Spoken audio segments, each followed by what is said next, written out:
the highway sound, because that really is like...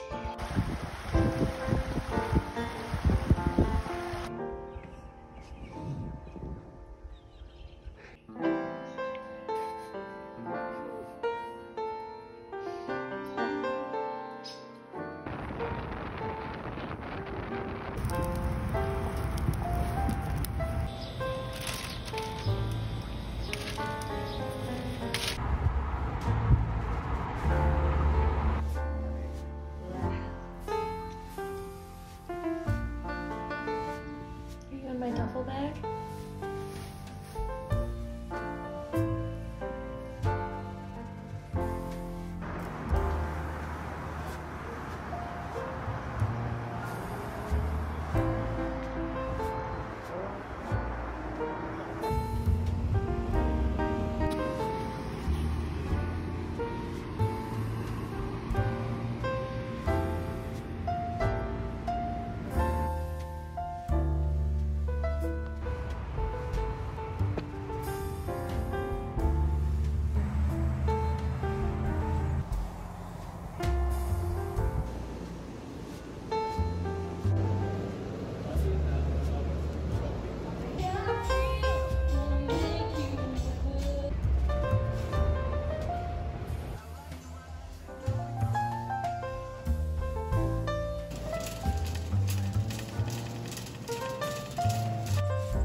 Hello, I'm August. I'm reading. Hope y'all are doing really, really well. Thank you so much for being here. I am in my beautiful backyard. It is a glorious Sunday, and honestly, I'm just so blissed out. I'm having such a great summer, and I hope you all have been having a great summer. So let's talk about books, shall we? I'm currently reading The Fig Tree, like I said, by Aubrey Menon.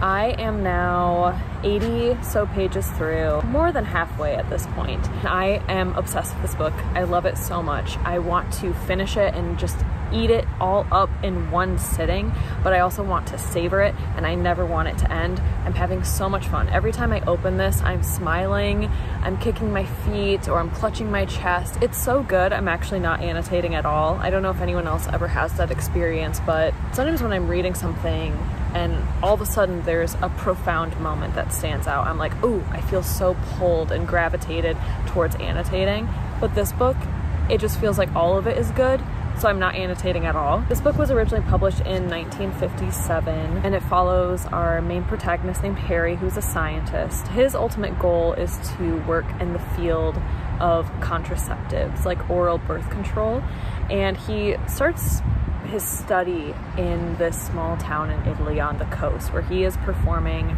experiments on a fig tree there.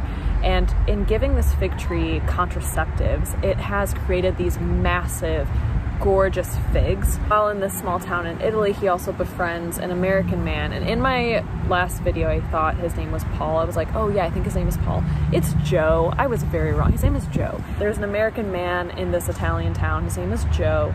And he is such a foodie, and he's such a funny guy. He is mega wealthy rich, even though he does absolutely nothing. His family just has fortunes.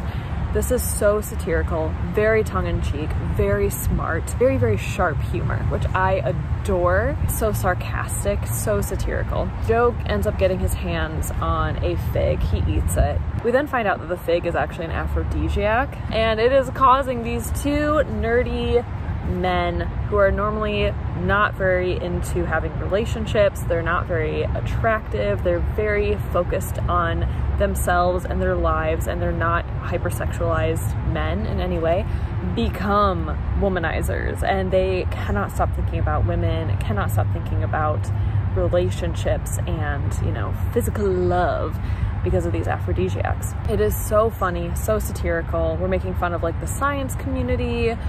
wealth. It's just really, really funny. And the part that I'm at is these two men are so disappointed in themselves, and they don't want to be horn dogs. They don't want to be pursuing women and treating women poorly. So they are so disgusted with themselves that they have now, at this part in the novel, they have turned to intellect.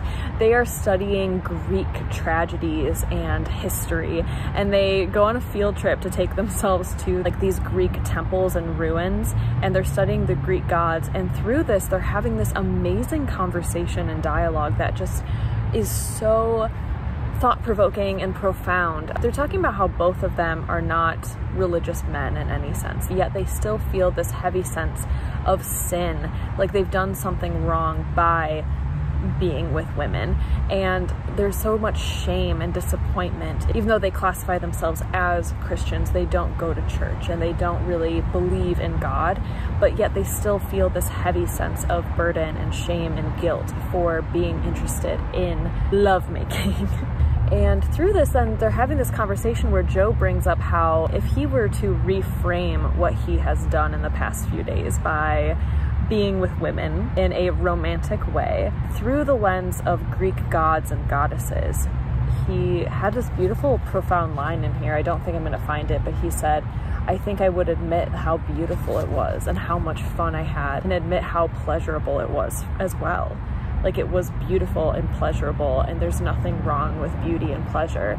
And our main character, Harry, immediately bites back by saying the Greeks were not beautiful. They were filled with pain and torture, not for the faint of heart. It is tragic. There's a lot going on. And so they're just having this really interesting conversation in this gorgeous place, this Greek temple, talking a little bit more about philosophy and reframing how they're viewing sex itself. It's very interesting, and I'm loving it so much. I want to lay out here at some point today in my backyard and just keep reading this. I'm loving it. I'm loving it so much. I also just started a new audiobook. This is called The Hurricane Girl. This is very interesting. I don't know how I feel about this novel yet, but this follows a main character named Allison, who is in her very early 30s, and she buys a beach house in North Carolina. And within the first few sentences of this book, we find out her house has been completely demolished by a hurricane. A critic described this book as being half horror and half comedy, and I feel like that's very true. The way this is written feels like it is on the precipice of turning into a horror thriller. Something scary is going to happen, something bad is going to happen, and then it flips into a comedy. Basically, our main character Allison is left homeless after this hurricane. She has just bought the beach house like a week and a half ago, so this is devastating for her. She has fled her life. She left an abusive relationship. She moved to this North Carolina beach town, and all she wants to do is swim. And then her house gets destroyed and she's homeless. She's then interviewed by a news team who just use her story as kind of clickbait, and then they leave, and she's like, well, I'm still homeless. No one's gonna help me. I don't know what to do. And then she ends up going home with the cameraman of the news crew. He offers his guest room for her. And then it turns into this harrowing, terrifying scenario. Bad things are starting to happen, and it's very interesting so far. I don't think I'm gonna rate this anything higher than a 3-star. Again, I don't rate books on Goodreads, but just as a mental classification, I don't think I'm gonna rate this anything higher than a 3-star. I would be so surprised if I did, mainly because I don't know if I like the writing style. If I was physically reading this book, I don't think I would have gotten further than a few pages. The writing style is so simplistic. The sentence structure is very simplistic, which I know is a very intentional choice, and I can feel that from the author. It's set up like, Allison did this, Allison felt that, she felt as though Allison did that. And I'm seeing a lot of repetitive sentences, repetitive structures, repetitive thought patterns of Allison. So it feels very rudimentary. It feels very barren in a stylistic way. This feels very intentional. This is a very intentional writing style in this third person, almost archaic kind of way. it feels like a small child kind of wrote it, but I know that that's the style. I know that it's intentional. So I just don't know if I like it. I don't know if I enjoy it, but as an audiobook, it's fun. It's fine. It's a beach town. It's summer. It's a wandering woman. Those are things that I enjoy thoroughly, especially in the summertime when I want something a little bit lighter, a little bit easier, a little bit more fun. So those are the books I'm currently reading, my friends. I think I'm going to put some sunscreen on, lay out, and read some more of The Fig Tree. I also plan on going for a nice walk today. I hope you all are doing really well. Thank you so much for being here, my friends, and I will check in with you very soon. I'm just having a blast. I'm just vibing. I'm having such a good time.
Howdy, friends. It is Monday. I have my LaCroix.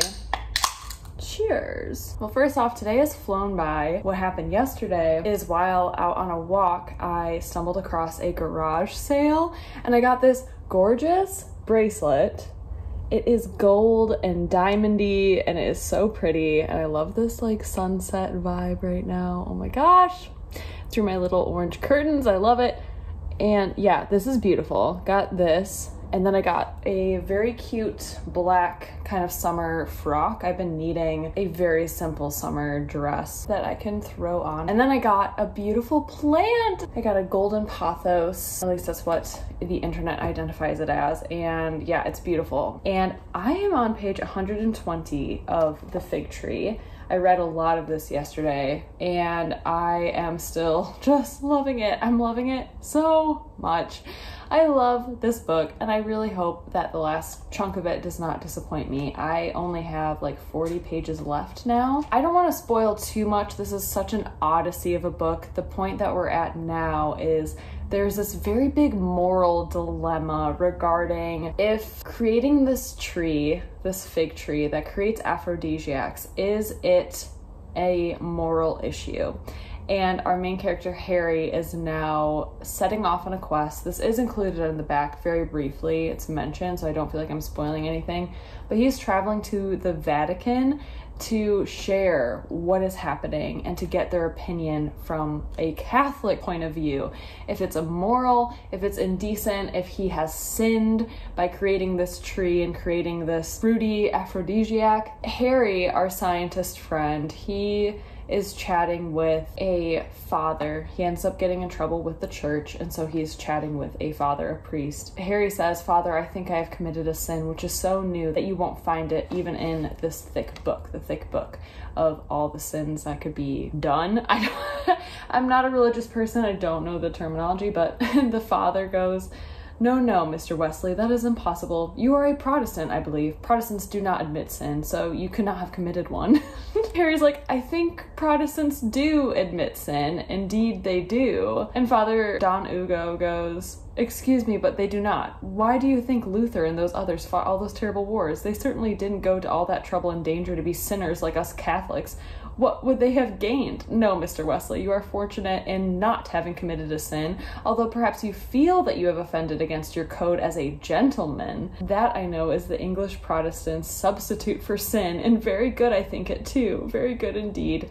Only it wouldn't do for us Italians. We are too hot-blooded, so we stay Catholics." Oh my god, it's so... that's the type of humor that's in this. It's just so funny. There was another line in here that was hilarious to me, absolutely hilarious. Basically, for context, Harry gets in trouble with the church, like I said, with the Catholics and with the father, and Pozzo, who is he's in charge of like agriculture in Italy, so he is like a big department head. Pozzo steps in to help Harry because he's kind of funding Harry's studies towards the fig tree. Anyway, I don't want to spoil a whole lot, but basically, because of this deal that they made so Harry won't get in trouble, the father goes, "I thought that such admirable paternal acts on the part of government could have happened only under fascism." "On the contrary," said Pozzo, "the relations of church and state have never been happier than under our new democratic constitution."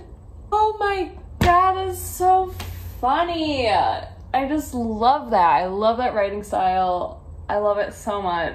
I don't know, when I was a kid I loved Eddie Izzard and that kind of like sarcastic, sharp, like you have to think about it for just a second and then you're like, oh my god, that's so fun. Anyway, it's just funny. I thought it was really funny. Maybe I'm just a dork, but I find all of this so funny. That's where I'm at reading wise. I'm very close to finishing The Fig Tree. So yeah, I'll check in with you all a little bit later.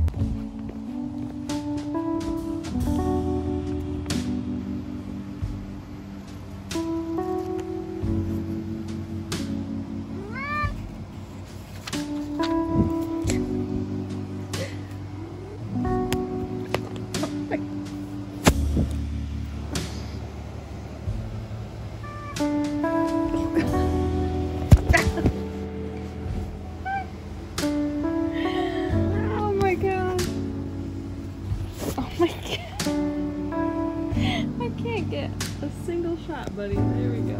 Okay.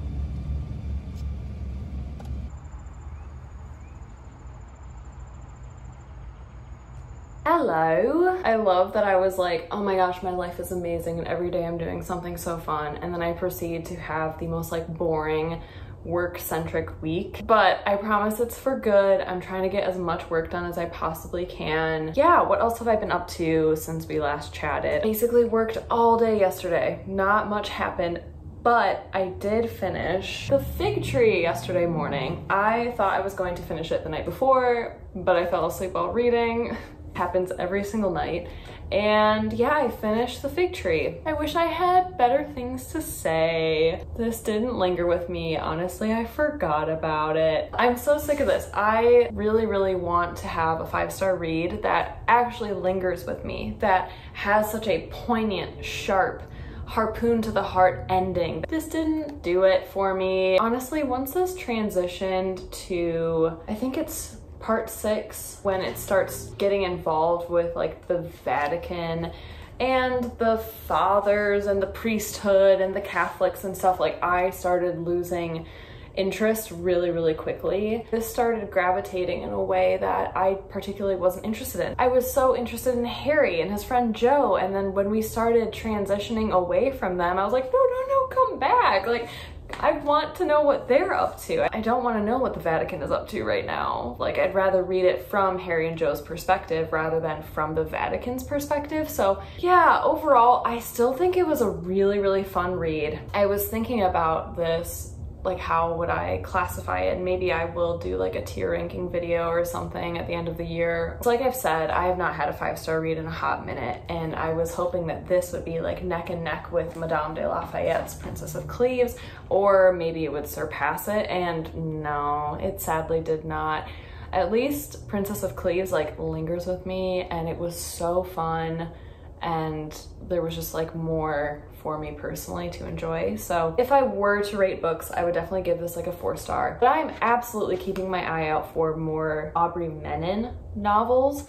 I love his writing style. I think he is so funny, very smart. If you happen to be at like a thrift store or a used bookstore and you see an Aubrey Menon, I encourage you to pick it up, try it out, see if you like it. I think he also has quite a bit of nonfiction as well about growing up in, I don't know if he grew up in India, but he's Irish Indian, and he does have some nonfiction about India and traveling there and the culture. So yeah, I'm very, very curious in reading more by this author. So there is that. Then, oh yeah, yesterday I also filmed my August TBR video. I started a book yesterday and I decided to go with Under Gemini by Rosamond Pilcher. I love this. I love this. I love this. Call me a doe-eyed romantic. I fall in love with books too soon. I'm on page 4, but I love this. I love the writing style. It is so British. I think this first chapter takes place in Scotland, but there's tweed jackets, there's a family doctor, there's an old woman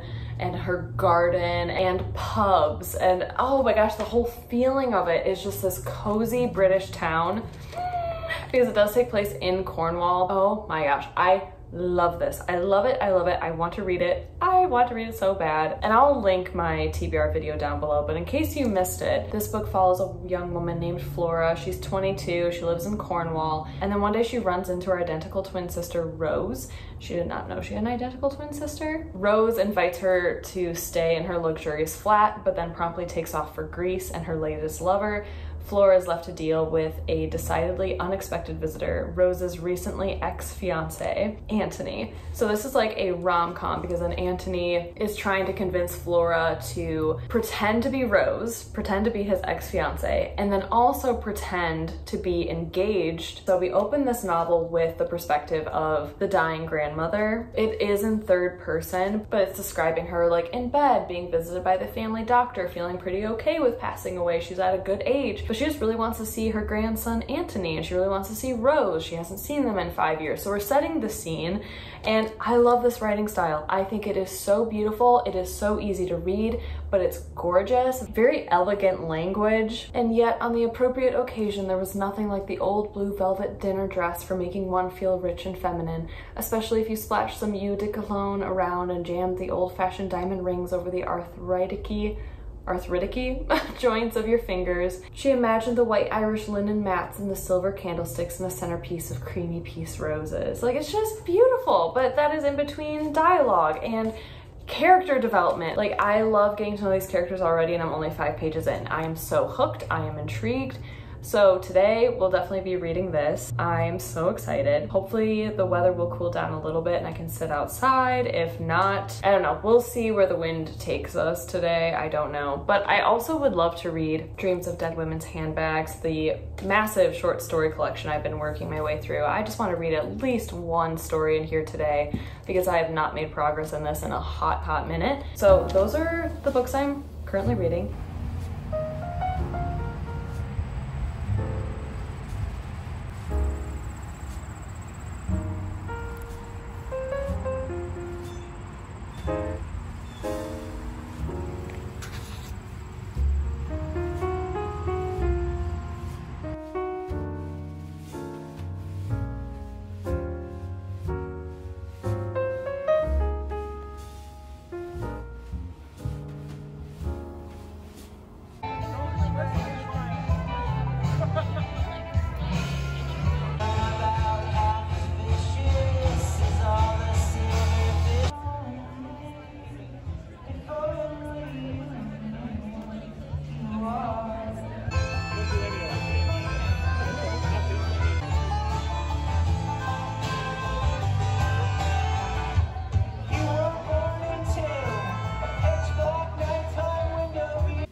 I got books. I went to Ann Arbor today again for a free concert in the park. I love those so much. And of course I went book shopping because honestly, I think Ann Arbor has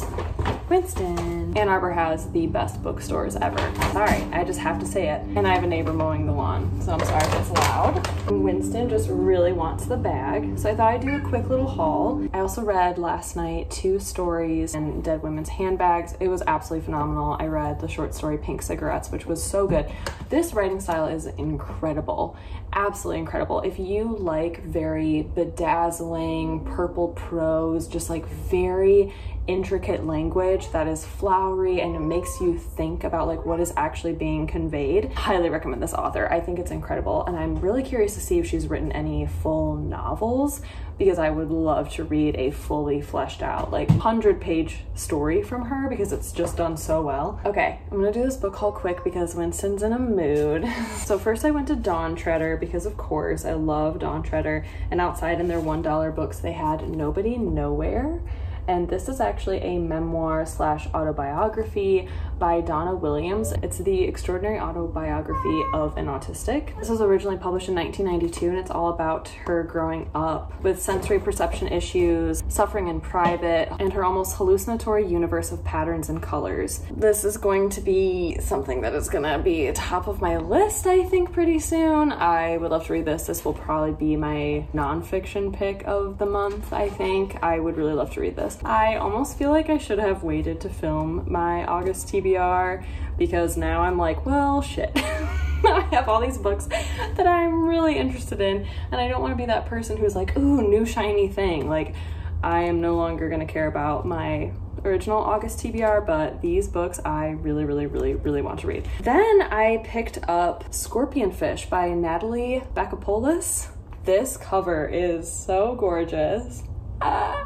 So again, friends, I'm just like, dang it, now I have a summary book that I want to read. I have never heard of this book before, but this seems like such a fun summer read. It is after the unexpected deaths of her parents, academic Mira returns to her childhood home in Athens. On her first night back, she encounters a new neighbor, a longtime ship captain who has found himself for the first time in years no longer at sea.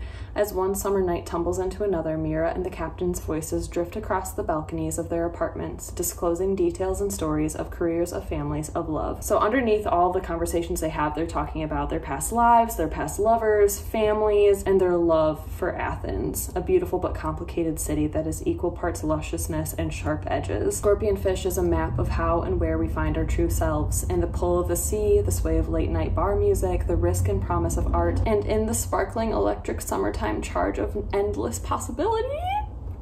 That sounds like a perfect summer read. I would love to read this. So yeah, found that there. Again, everything at Dawn Treader is so reasonably priced and secondhand. Oh my gosh, it's signed. This is a signed edition. Picked up The Tryst by Monique Rafi because, I mean, look at that cover. It was in the horror section of Dawn Treader, which I think is really interesting. But this is about a young couple in London, midsummer night. I'm here for the summer vibes, honestly. Jane and Bill meet the mysterious Lila in a bar. She entrances the couple with half-true, mixed-up tales about her life. At closing time, Jane makes an impulsive decision to invite Lila back to their home, but Jane has made a catastrophic error of judgment, for Lila is a skilled and ruthless predator, the likes of which few encounter in a lifetime. Isolated and cursed, Jane and Bill are forced to fight for each other, and in doing so, discover their covert desires.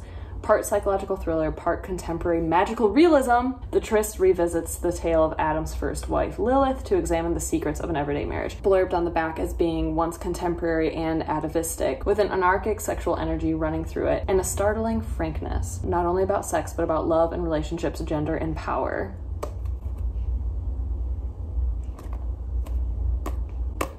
ASMR.